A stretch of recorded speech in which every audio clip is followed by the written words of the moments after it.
Oui, je voudrais terminer cette adresse, chers amis, chers collègues africaines et africains, sur un point d'actualité et qui est au cœur de la politique commerciale, qui est au cœur de la politique sanitaire, mais qui est au cœur de la ZLECAf et qui est au cœur de toutes nos politiques.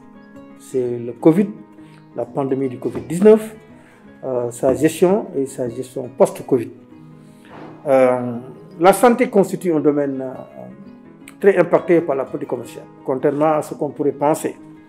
Et que donc la ZLECAf, en tant que la nouvelle politique commerciale de l'Afrique, le nouveau paradigme commercial en matière commerciale de l'Afrique, pourrait servir donc à booster en faveur notamment des populations les plus démunies, puisqu'on a vu qu'avec le Covid, ce sont ces populations, notamment les vieilles populations, les populations rurales, les pauvres, qui ont été donc les plus affectées donc, dans ce cadre-là.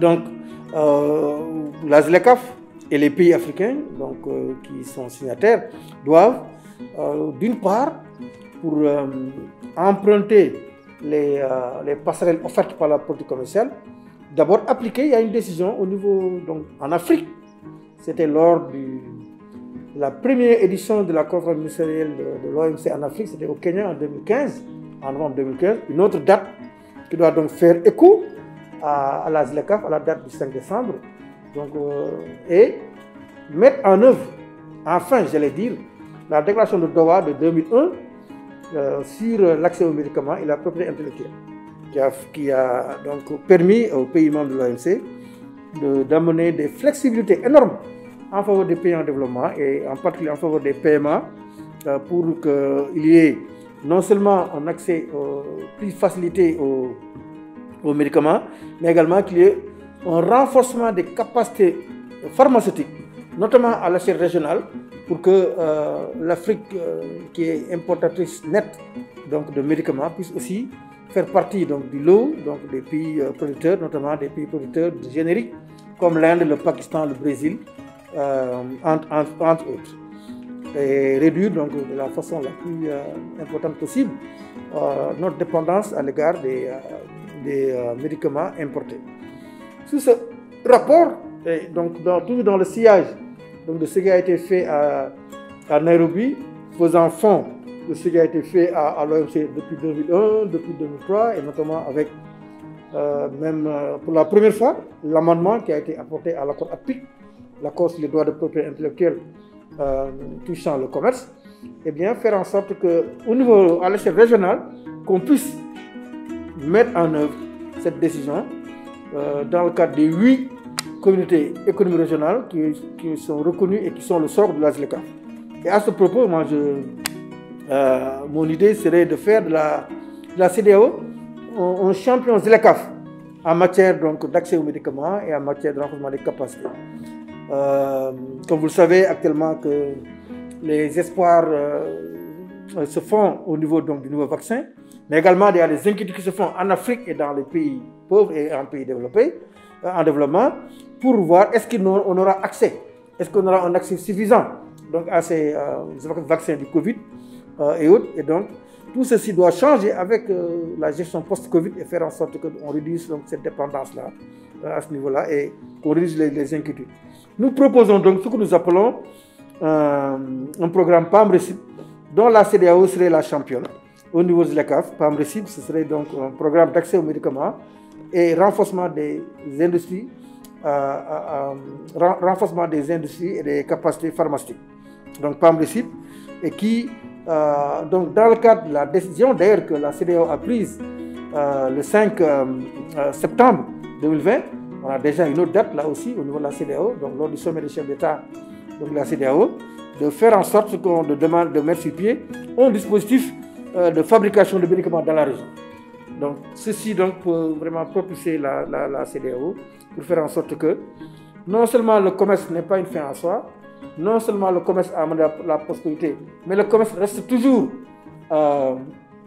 inégalitaire dans son impact et dans ses effets positifs, et notamment en matière de santé, et notamment dans ce qu'on appelle donc le capital humain. Le capital humain, c'est à la fois la santé, c'est les jeunes, c'est les femmes, c'est les agriculteurs.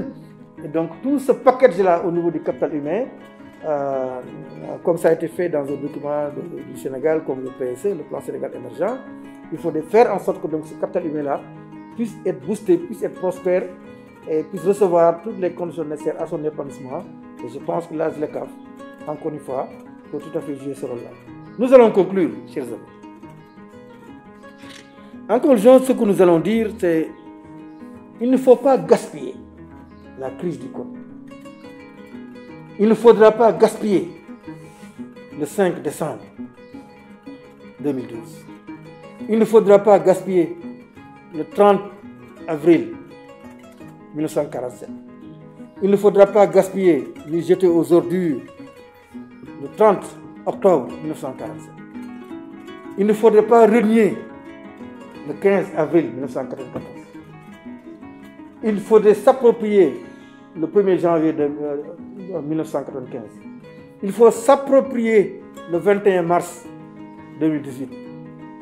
Il faut surtout mettre en œuvre toutes les décisions qui ont été prises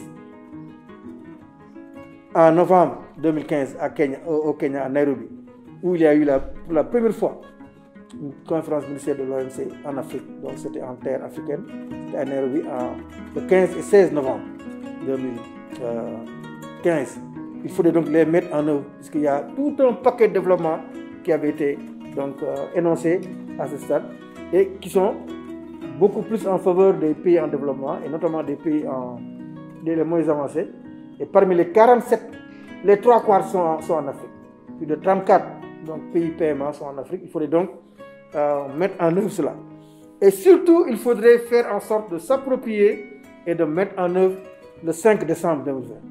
Pour que d'ici 5 ans, d'ici 10 ans, d'ici 20 ans, d'ici 25 ans, à cet âge d'or qu'ont connu le GATT, qu'ont connu l'OMC, qu'ont connu donc beaucoup d'autres décisions, qu'on puisse se dire, we did it.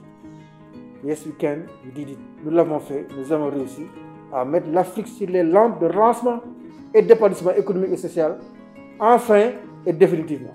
Voilà donc l'appel que je voudrais vraiment lancer à ce niveau-là.